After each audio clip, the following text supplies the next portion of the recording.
Years ago, Tom Donaldson at Wharton and I edited a book called Business as a Humanity, a result of a conference that we had here at the University of Virginia, where we got some leading scholars together to think about what were the right background disciplines of business. And the argument in the book is we need to see business as situated in the humanities, a broad idea of the humanities which includes the social sciences.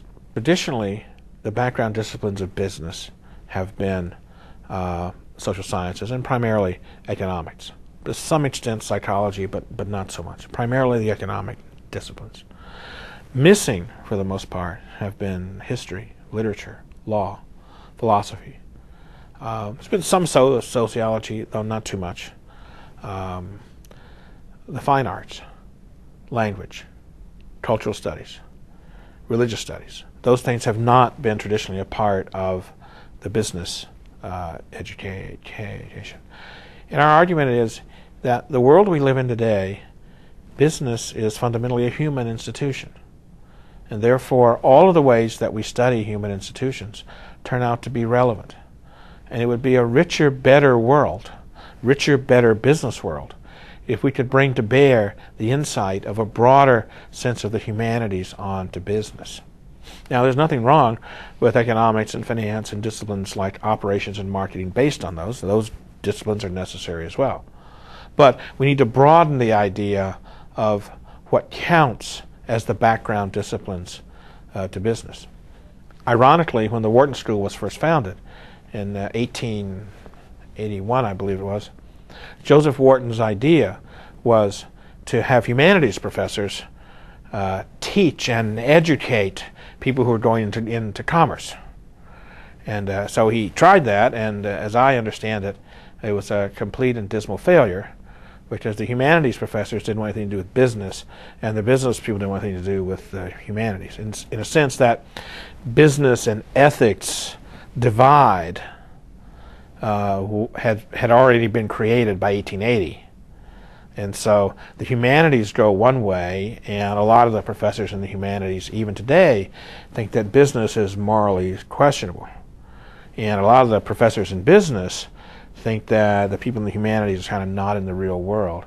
And that's foolish, it seems to me. We need to figure out how to bring those things together. Much of the current criticism of business schools, criticisms by Henry Mintzberg that we get management wrong, criticisms by Sumatra Ghoshal that we get the theory of business wrong, criticisms by Pfeffer and Fong that we get research wrong in business schools. All of those are interesting critiques. They miss one thing. We get business wrong. And because we get business wrong, we see it as something that doesn't have anything to do with ethics and the humanities. And that's what needs to change. Get business right. Fully situate business in the broader human context. And now the background disciplines for business and what's available to teach courses like business ethics and new courses turn out to be very rich. I teach a course called Business Ethics Through Literature, in which I use fiction, short stories, and literature from all over the world. The kinds of conversations we have about that and the kinds of things we talk about what's relevant to business leaders is really incredible. And I sort of stumbled into doing this. I do a second course on business and theater, in which we use the fine arts, the dramatic arts, to try and deal with some of the issues that are in business.